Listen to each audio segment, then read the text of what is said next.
बीणापाणी cricket club समस्त member बंधु आपण माने समस्त हमर ए प्राइज सेरेमनी कार्यक्रम को उपस्थित रहंतु समस्त आसंतु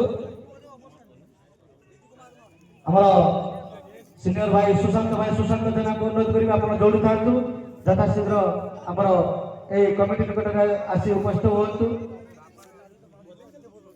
तबे हमर पुरस्कार वितरण सभा कार्यक्रम आरंभ बर्तमान करू।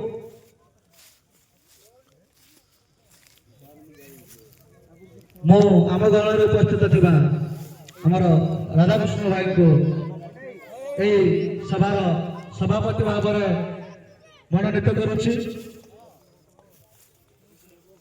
बर्तमान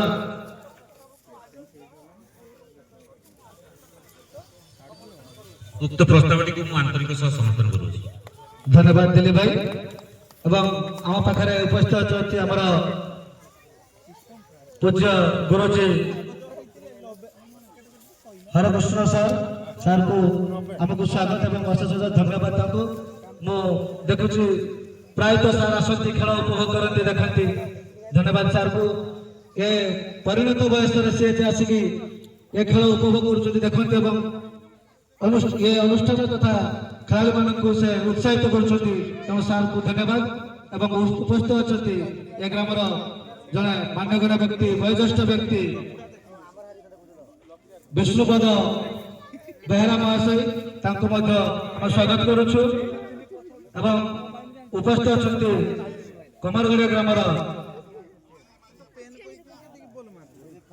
एसआर मान्ना बीणापाणी क्लब समस्त सभ्यवृंद तथा मंचासीन एसआर मान्ना भाई मोर परम पूज्य विष्णु बाबू समस्त को स्वागत जनाई आज उद्यापनी दिवस रे मु सम्यक किछि कहबा को जाउछि। जाओ 5 तारिख ठारू खेल आरंभ होई आज 11 तारिख रे शेष हला। एही शेष हवा दिन मध्य मोर बहुत कार्य व्यस्त जुगु मु सबुदिन उपस्थित हो पाए नाही सेथि पई मु विशेष दुखित। जहाँ आम गहन आज आमर सम्माननीय शरद कुटुला ग्राम पंचायत सरपंच महोदय उपस्थित होइछंती यह बहुत भाग्यर कथा। आज उद्यापनी दिवस रे बढ़ापा भार्सेस डुभलिया खेल थिला। सेही खेल बढ़ापा टीम 233 रन करथिले। तांको विनिमय रे डुभलिया टीम 8 विकेट विनिमय रे 172 रन करछंती। जाओ खेल कथा हारा जीत अछि जणे जीतिबो जणे हारिबो एहा पई दुख करिवार कोनोसी कारण नाही। खेल गोटे एमितिका अंग जहाँ फल दर्शक मानक मध्य बहुत उत्कर्षता आनी दिए। खेल एक कला कहले अत्युक्ति हेब नाही। एही क्रिकेट खेल एक अविस्मरणीय खेल। जीतु जीतु हारी जीवा हारू हारू जीति जीवा मु यहाँ संपूर्ण भाव उपलब्धि करिछि। मु वर्तमान ए विषय विशेष किछि तेणु मोर एतिकी कही मोर वक्तव्य शेष करुछि। जे दुई जण खेलिबो बा दुई टीम खेलिले जणे जीतिबे जणे हारिबे सेइतरे मन दुख करिवार नाही। आज जे हारुछि निश्चित भाव में आउट के चेष्टा कले काली मध्ये से जीति पारिबे। तबे परम तापरे मुझे भी हमर एसआर माननको से तांकर संक्षेप रे वक्तव्य रखिबो।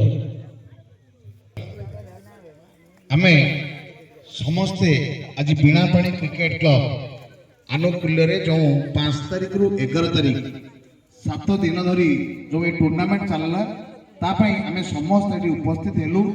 सेथि सहित बीणापाणी जो क्रिकेट क्लब तांको मु सर्वप्रथम धन्यवाद देवी। जगन्नाथ कृपारू से यही भली कार्यक्रम आहुरी धीरे धीरे आगो को नियंतु।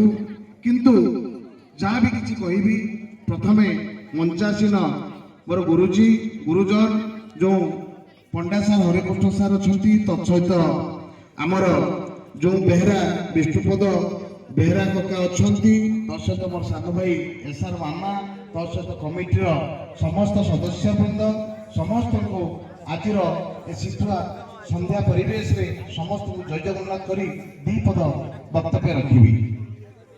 ଖେଳ ତ ସାର୍ କହିଗଲେ, ଖେଳ ହାର ଜିତର ଖେଳ। ଆଜିର ଯେଉଁ ଖେଳ 5 ତାରିଖରୁ 11 ତାରିଖ ଭିତରେ ନିଶ୍ଚିତ ଜଣେ ହାରିଛି ବା ଜଣେ ଜିତିଛି। ତେଣୁ ଆଜି ଯିଏ ହାରିଛି କାଲି ସେ ନିଶ୍ଚିତ ଜିତିବ, ଏହା ସମ୍ଭାବନା ସମସ୍ତଙ୍କ ପାଖରେ ରହିବା ଉଚିତ। ଯେତେବେଳେ ଇଚ୍ଛା ଶକ୍ତି ସମସ୍ତଙ୍କ ମନ ଭିତରେ ରହିବ ଯେ ଆଗାମୀ ଦିନ ଆମେ ନିଶ୍ଚିତ ଜିତିବୁ, ନିଶ୍ଚିତ ଆଗାମୀ ଦିନ ସେ ନିଶ୍ଚିତ ଜିତିବ, ଏହା ହେଉଛି ସମସ୍ତଙ୍କର ଭାରସାମ୍ୟ ରହିବା ଉଚିତ। କିନ୍ତୁ ଆମେ କେତେବେଳେ କ'ଣ ହୁଏ ନା ଏଇ ଯେଉଁ କ୍ରିକେଟ ଖେଳ, ଆଜିର ଯେଉଁ ଖେଳ ଆପଣମାନେ ଦେଖୁଛନ୍ତି, ଏ କ୍ରିକେଟ ଖେଳ ବାସ୍ତବିକ ଯଦି 30 ବର୍ଷ 40 ବର୍ଷ ପଇସା ଆସିବ, କେମିତି ବିଲ କେମିତି ଠିକ କରାଯିବ, ତେଣୁ ସେ ଅନେକ କଥା। ତେଣୁ ଏଇଭଳି ସାହସ ନଥିଲେ ଆମର କମିଟି ସମସ୍ତ ଭାଇଙ୍କର ସଂଯୋଗୀକରଣ ଯଦି ଏକତା ନ ରହନ୍ତା, ମୁଁ ଭାବୁଛି କାର୍ଯ୍ୟକ୍ରମ ସଫଳ ହେଇପାରନ୍ତା ନାହିଁ। ଏ ଖେଳ ଆଜି ମତେ ଲାଗୁଛି ଯେ ଆମେ ସମସ୍ତେ ଦଳଗତ ନିର୍ବିଶେଷରେ ଏକ ହଉ ବୋଲି ଖେଳର ଆଜି ଉଦଯାପନ ଦିବସ ପହଞ୍ଚି ପାରୁଛୁ। ଆମେ ଅନେକ ଜାଗାରେ ଆମେ ଦେଖୁ 1 ବର୍ଷ 2 ବର୍ଷ ପ୍ରୋଗ୍ରାମ ହୁଏ ପୁଣି ବନ୍ଦ ହେଇଯାଏ, କିନ୍ତୁ ବାସ୍ତବିକ ଆମ ସମସ୍ତଙ୍କର ଏଭଳି ଉତ୍ସାହ ଅଛି। ଆଜି ବିଭିନ୍ନ ବାଧାବିଘ୍ନ ସତ୍ତ୍ୱେ ମଧ୍ୟ ପଇସା କୋଉଠୁ ଆସିବ, ପଡ଼ିଆ କେମିତି ହବ, ପଡ଼ିଆକୁ କିଏ ଲେବୁଲ କରିବ, କିଏ ଡକ୍ଟର ରହିବେ, ବିଭିନ୍ନ ସରଞ୍ଜାମ ଭିତରେ ଆମେ ଏ ଖେଳଟିକୁ ପ୍ରସ୍ତୁତ କରୁ। ଯାହା ବି ହଉ ଜଗନ୍ନାଥଙ୍କର କୃପା ଆମ ଉପରେ ଅଛି। ତେଣୁ ମୁଁ ତ ନିଶ୍ଚିତ ଜଗନ୍ନାଥଙ୍କୁ ଆହୁରି ମଧ୍ୟ ମୁଣ୍ଡପାତି ପ୍ରଣାମ କରୁଛି ଯେ ଆହୁରି ମଧ୍ୟ ଅସମ୍ୟ ଧୈର୍ଯ୍ୟ ଦିଅନ୍ତୁ, ସାହସ ଦିଅନ୍ତୁ, ଆମକୁ କିଛି ସରକାରୀ ପ୍ରୋତ୍ସାହନ ମଧ୍ୟ ଦିଅନ୍ତୁ ଯେ ଆମେ ନିଶ୍ଚିତ ବିଲରେ ଯେଉଁ ଖେଳୁଛୁ କାମିଂ ଡେଜ୍ରେ ଯେ ଏଇଭଳି ପରିସ୍ଥିତି ପ୍ରତିକୂଳ ଭିତରେ ବି ଆମେ ଖେଳ ଉଦଯାପନ କରୁଛୁ। ଆଜି ଫ୍ରାକ୍ଚର ହେଇଗଲେ ଯେଉଁ ଭାଇ କହୁଥିଲେ, ନିଶ୍ଚିତ ଏ ପଡ଼ିଆରେ ଯେଉଁ ପିଲା ଖେଳିଛନ୍ତି ମୁଁ ବାସ୍ତବିକ ତ ନିଶ୍ଚିତ ସ୍ୱାଗତ କରିବି। ସେ ନିଶ୍ଚିତ ଦିନେ ଦିନେ ଆହୁରି ଆଗକୁ ଯିବେ, କାରଣ ଯୋଉଠି ପେନ୍ ଥାଏ ସେଠି ଗେନ୍ ଥାଏ। ଯୋଉଠି ଆପଣମାନେ ଲକ୍ଷ୍ୟ କରିଥିବେ, ମୋ ନିଜର କଥା, ଥରେ ମୁଁ ବମ୍ବେରେ ଯାଇ